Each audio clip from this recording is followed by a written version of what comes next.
Vice Admiral K. Swaminathan, AVSM, VSM, Flag Officer Commanding-in-Chief, Western Naval Command, distinguished guests, seminar participants, members of Indian Maritime Foundation, members of Company of Master Mariners of India, flag officers, veterans, and special invitees, ladies and gentlemen. It is indeed a privilege to extend a warm welcome to you on behalf of the Indian Maritime Foundation to the seminar on proactive strategies for enhancing maritime safety. A warm welcome to our panelists and speakers, Vice Admiral A.R. Karve, PVSM, AVSM retired, former Flag Officer, Commanding-in-Chief, Southern Naval Command. Captain Sudhir Napde, former Nautical Advisor to the Government of India. Mr. Ajay Chatterjee, former Chief Surveyor to the Government of India and Additional Director General of Shipping. Rear Admiral S. Madullah, Flag Officer, Sea Training. Inspector General G. Bhisham Sharma, PTM TM, Commander Coast Guard Region West. Captain Mohan Naik, CEO, Danacom Tankers. Rear Admiral Sujit Bakshi, Director General Warship Design Bureau. Commodore Sumit Shidore, General Manager Refit, Naval Dockyard Mumbai. Shri Biju George, Director Shipbuilding, Mazagon Dock Limited. Rear Admiral J.K. Harish, AVSM, VASM retired, Larsen and Toubro Shipbuilding. Captain Unmesh Abhyankar, Adani Ports and Shipping, Adani Cements. We are honored by the gracious presence of our distinguished guests, Rear Admiral V. Ganapati, Commandant Millet, Ambassador Madhav Mangalmurthy, President CAS, Vice Admiral Jaivan Korde, President Navy Foundation, Pune Chapter, Major General S.H. Mahajan, Deputy Director CAS, Rear Admiral C.S. Patham, Rear Admiral P.D. Sharma, Rear Admiral Satish Godbole. We also extend a warm welcome to Mr. Praful Talera, CMD, Dynamic Logistics.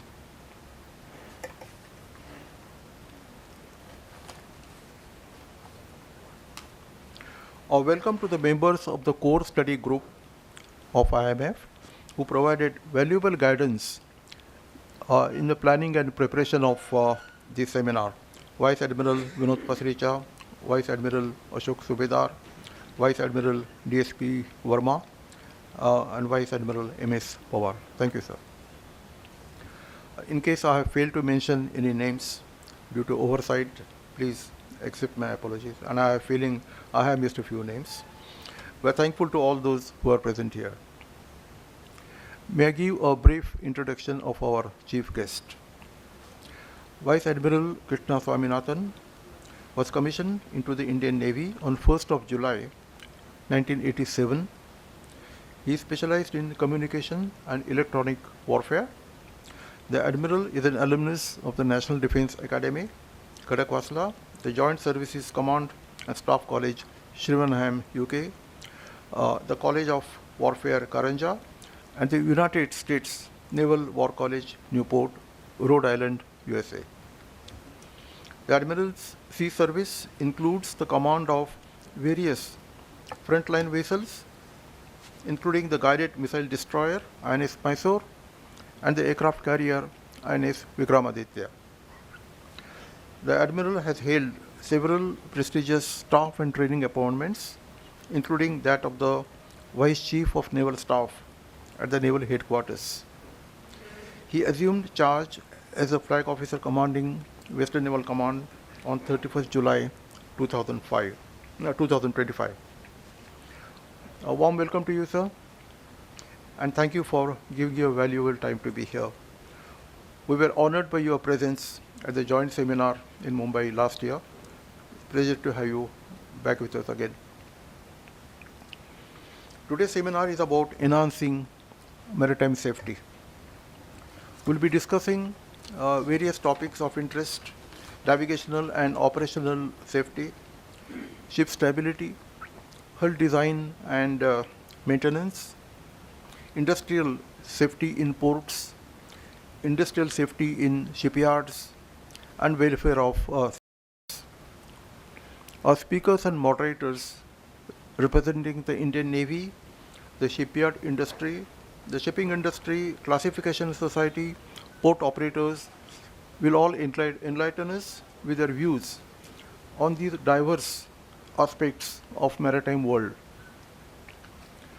Many of today's shipping regulations and international conventions pertaining to maritime safety came into being as a result of some major disaster which has already taken place. I think it would not be out of place to mention some of them.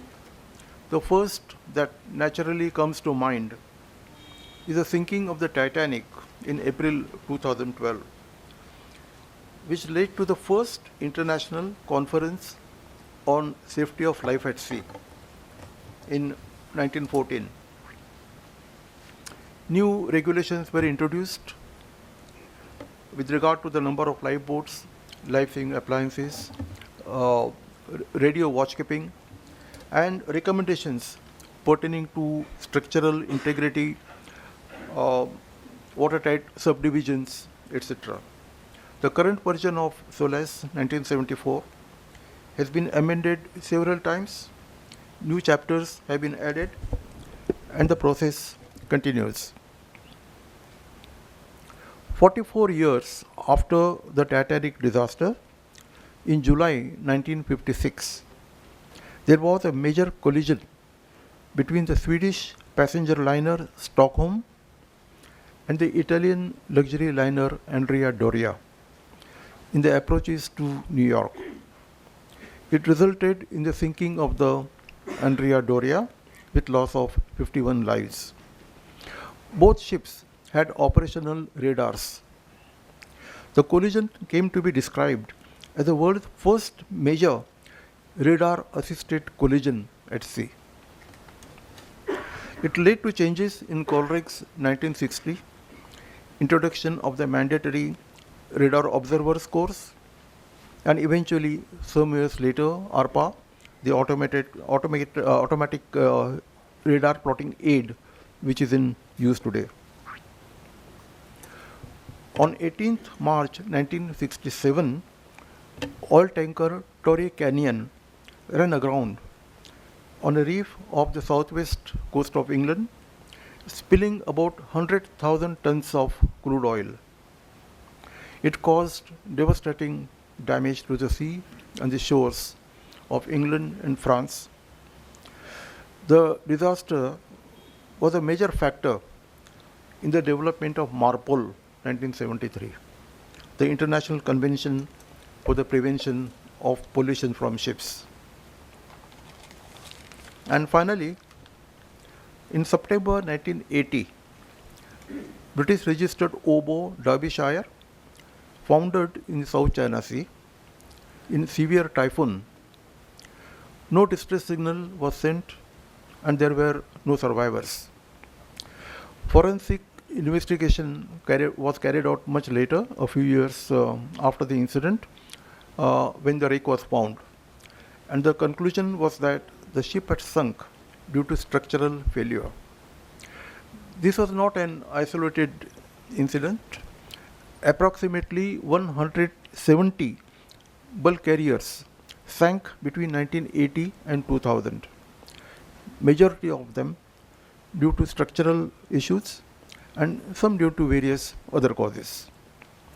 These casualties led to new design standards for bulk carriers. In course of time, the installation of voyage data recorder, the so-called black box, cameras on the deck, etc., were introduced. But in spite of these technological advancements, maritime accidents, incidents, and near misses continue to occur. Human error still continues to be a major factor in marine casualties.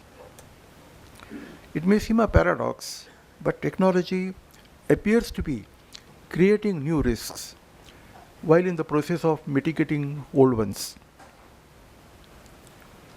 The fact that there have been cases of ECDs assisted grounding would suggest that we have not fully mastered the technology that we are using.